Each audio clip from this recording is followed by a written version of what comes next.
Hi children, good morning to all. Hope you all are doing great.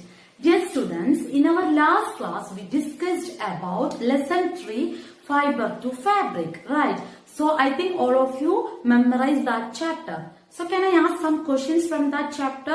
All are ready? Okay. Then from where we can get the fibers, children? We can get the fibers from different sources like plants and animals. Some fibers may be naturally occur or some are man-made synthetic fibers. We learned it. And we can get the fabrics from where, children? We can get the fabric from yarns and we can get the yarn from fibers, is it? So I think all learned very nicely. Okay, then now I am going to teach you new lesson, that is lesson 4, sorting materials into groups. So before moving forward, it's very important to understand what are objects, what are materials and what are different properties of material. Okay, before that I have to explain you what are the main difference between the objects and material. Okay, we already learned in our first lesson, lesson 1 food, that chapter we learned these foods are made from different types of ingredients, maybe ingredient 1 or ingredient 2, like that, is it? Suppose when we are taking the example like chapati, it is made from different types of ingredient like salt, atta, water we are using for making chapati, right? So food is made from different types of ingredient. In the similar manner, that is objects that are made from different type of material. Different types of material 1 or material 2, like that. Okay. So basically I need to explain about these objects are made from different types of material. Clear all of you? Objects are made from different types of material. Suppose when I am taking this example, a pencil. Okay, some pencil has eraser, right? This one doesn't have eraser. Some pencil has eraser. When I am taking the example of pencil, this is one object. Okay, so here I am taking the example pencil. Okay, and this is one object.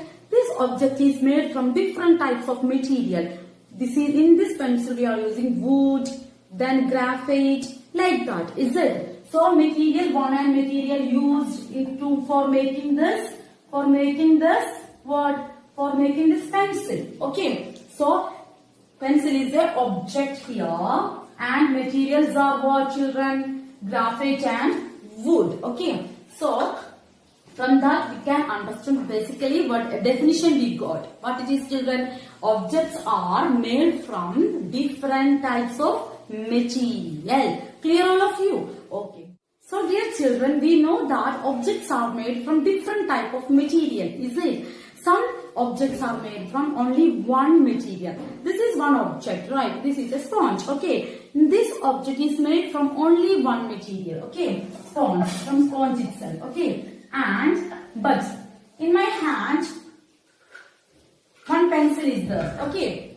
One pencil. This made from 2 or 3 different types of material. This object is made from 2 or 3 different types of material. Okay. So a pencil is made from maybe eraser have or like that wood, graphite. Okay. So this is made from 2 or 3 different material. Okay. Clear all of you? And chair. Some chairs are made from, it may be from the steel or from the wood, like that. Now I believe all have understood about what are the difference between the objects and material. Okay. So dear children, now we learned about what are objects and what are the materials. Next I am going to teach you about what are the different properties of material. We can check one by one. Okay. Properties of material. First one is appearance, like its look. Okay. Appearance. Then second property is hardness. Hardness of material. Third property is solubility of material.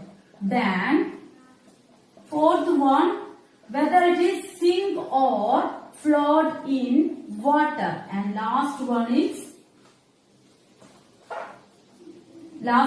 transparency. Okay, these all are the different types of properties of material. What are they? Appearance, hardness, say together. Appearance, hardness, solubility, whether it is sink or float in liquid. Then last one is transparency. In this class, I am going to discuss with you first two properties.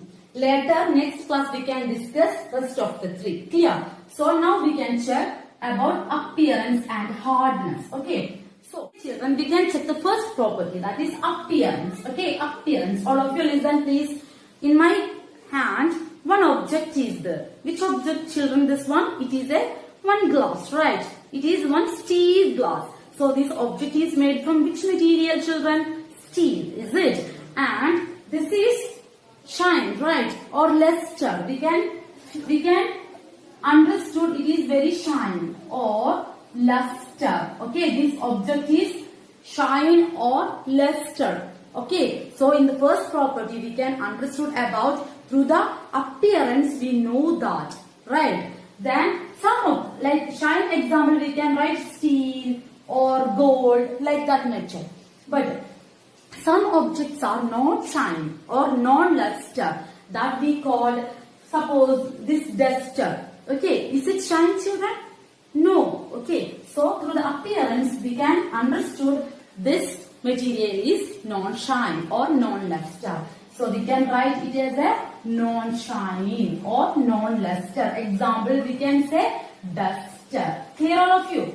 Understood? So first property is its appearance. Through the appearance we can understood its nature of that material. Next I am going to teach you about second property, its hardness. What is hardness, children?